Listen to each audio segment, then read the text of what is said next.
இங்க ஒருத்தர் பொண்ணு பார்க்க போறாரு. அவரை பாக்குற பொண்ணுங்க எல்லாமே அவர் தொப்பையை பார்த்து வேணாம்னு சொல்லி ரிஜெக்ட் பண்ணிட்டு போயிடுறாங்க. எப்படியும் 100 பொண்ணு கிட்ட பாத்திருப்பாங்க. இப்போ 101வது ஒரு பொண்ணை பார்க்க போறாங்க. அந்த பொண்ணு பார்க்கவும் ரொம்ப அழகா இருக்கா. இந்த இடமும் எப்படி கண்டிப்பா ரிஜெக்ட் தான் அப்படின்னு சொல்லி அவன் மனசுக்குள்ள நினைச்சுக்கிறான்.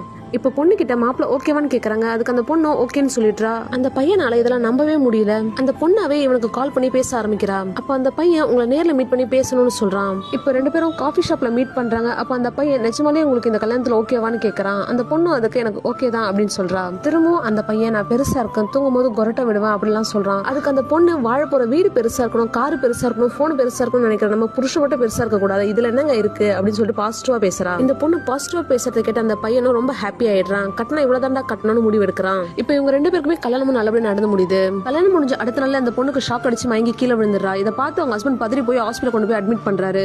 மயக்கம் தெரிஞ்ச தன் ஒய்ஃப் கிட்ட எப்படி இருக்க இந்துன்னு கேட்ட போறாரு. அந்த பொண்ணு பலார்னு அரைஞ்சிட்டு யாரா நீ கிட்ட வந்து பேசுற அப்படின்னு சொல்லிட்டு கேட்கறா. இதை கேட்ட அவனும் நான் தான் இந்து உன் ஹஸ்பண்ட் அப்படின்னு சொல்றான். என்னது இவ்வளவு பெருசா இருக்க நீ ஏன் ஹஸ்பண்டா அப்படின்னு சொல்லி கேட்கறா. இப்பதான் அந்த பையனுக்கு ஒண்ணு தெரிய வருது. இந்த பொண்ணுக்கு கல்யாணத்துக்கு முன்னாடி ஒரு கார் விபத்து நடந்திருக்கும். அந்த விபத்துல அந்த பொண்ணு பழசெல்லாம் மறந்துருப்பா. டாக்டரும் அந்த நினைவுகள்லாம் திரும்ப வராதுன்னு சொல்லியிருப்பாரு. இதை கேட்ட அவங்க பேரண்ட்ஸ் தான் பொண்ணு லைஃப் புதுசா ஸ்டார்ட் பண்ணணுன்றதுக்காக தான் இந்த கல்யாணமும் நடந்திருக்கும். இந்த கல்யாணத்தை என்னால ஏத்துக்க முடியாதுன்னு சொல்லிட்டு அந்த பையனை கூட்டிட்டு ஒரு பொதுவான இடத்துக்கு போயிட்டு எங்க 2 பேர் ஜோடி பொறுத்தம் எப்படி இருக்குன்னு கேட்கறான். அங்க இருக்கிறவங்களும் அந்த பையனை கேலி பண்ணி சிரிக்கிறாங்க. இதை பாக்குற அந்த பையனும் பெர்ஃபெக்ட் ஜோடின்றது உருவத்துல இருந்து வரத்துல எப்படி வாழ்ந்து காட்டுறாங்கன்றதுல இருக்குன்னு சொல்லிட்டு டிவோர்ஸ் பேப்பர்